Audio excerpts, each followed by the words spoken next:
MDH biryani મસાલા, પારંપરિક બિરયાનીનો અસલી સ્વાદ. असली मसाले सच सच MDH સુપર 6 માં આગળ વધીએ અને વાત કરીએ આજના ત્રીજા મુદ્દેની.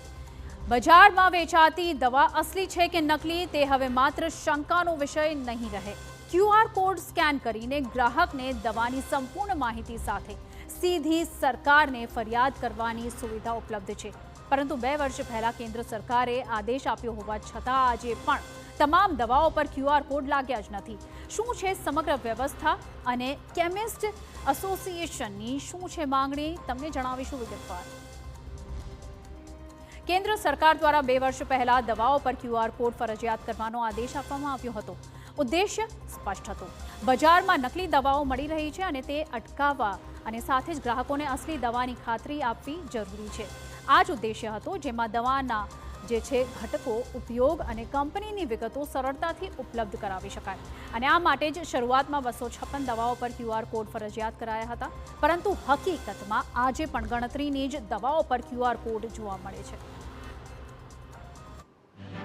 આમ તો બારકોડ સિસ્ટમ જે દવાઓ, હિન્દુસ્તાનની દવાઓ જે એક્સપોર્ટ થાય છે એમાં 100% બારકોડ સિસ્ટમ છે.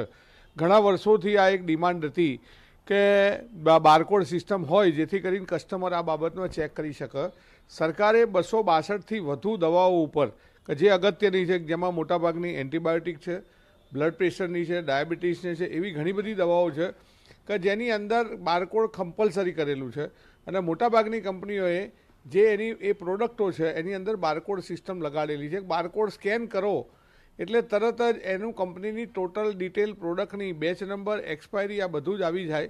અને ઘણી કંપનીઓમાં એવી સિસ્ટમ છે કે તમે ખાલી બારકોડ સિસ્ટમથી ચેક કરો તો બી કંપનીમાંથી તરત જ એમની ઉપર ફોન જશે અને એને તપાસ કરશે કે ભાઈ તમે અમારી પ્રોડક્ટને ચેક કર્યું, અમારી પ્રોડક્ટ ઓરિજિનલ છે.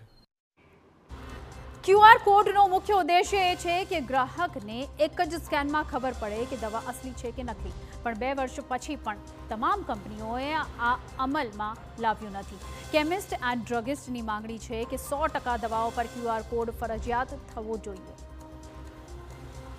QR કોડથી શું મળશે તે એક મુખ્ય સવાલ છે. દવા અસલી છે કે નકલી તે તરત જ ચકાસણી કરવામાં આવે છે. કંપનીનું નામ અને લાયસન્સની પણ તમામ જાણ સામે આવે છે. દવાનો ઘટકો, જે દવાના તમામ ઘટકો છે તેની પણ જાણ સામે આવે છે અને ઉપયોગની સંપૂર્ણ માહિતી આમાં ઉપલબ્ધ થઈ જાય છે.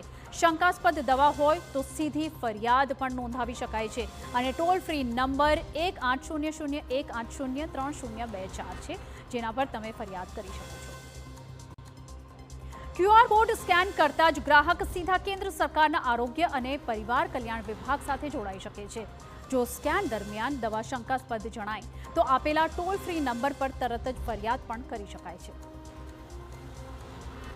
દવાઓ પર બારકોડ લગાવવો તે ફરજિયાત છે, પરંતુ તેમ છતાં હજુ કેટલીક દવાઓની કંપનીઓની નીરસતાના કારણે તમામ દવાઓ પર બારકોડ લગાવવામાં આવ્યો નથી. હું અહીં દર્શાવીશ કે આ એક બારકોડ છે, તેને સ્કેન કરીને આપણે બતાવીશું કે કયા પ્રકારે લોકો સરળતાથી જોઈ શકે કે આખરે તે લોકોને કયા પ્રકારની માહિતી બારકોડ સ્કેન કરવાથી મળે છે.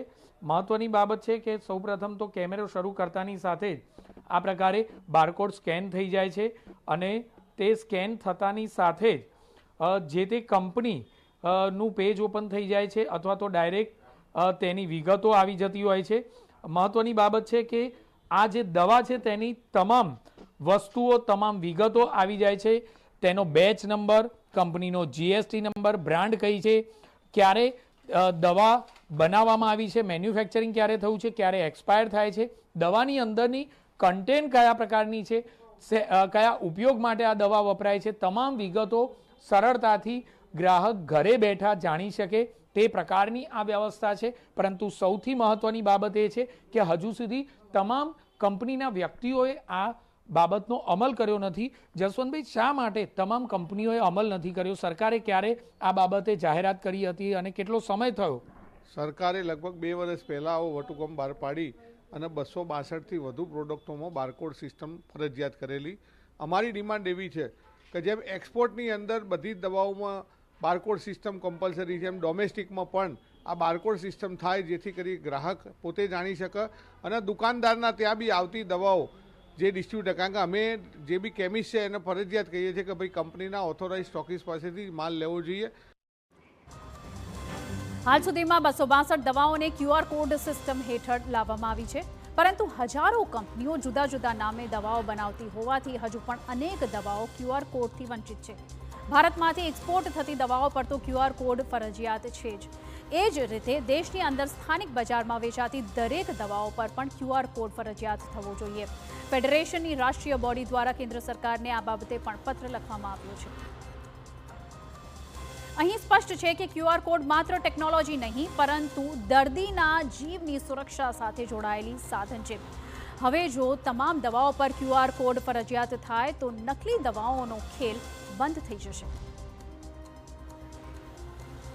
MDH કિચન મસાલા રસોડામાં હોય તો આપણે કાંઈ પણ બનાવી શકીએ છીએ. રીંગણાનો ઓળો, બટેટા ફુલાવર, ભીંડી મસાલા અને બીજું ઘણું બધું. MDH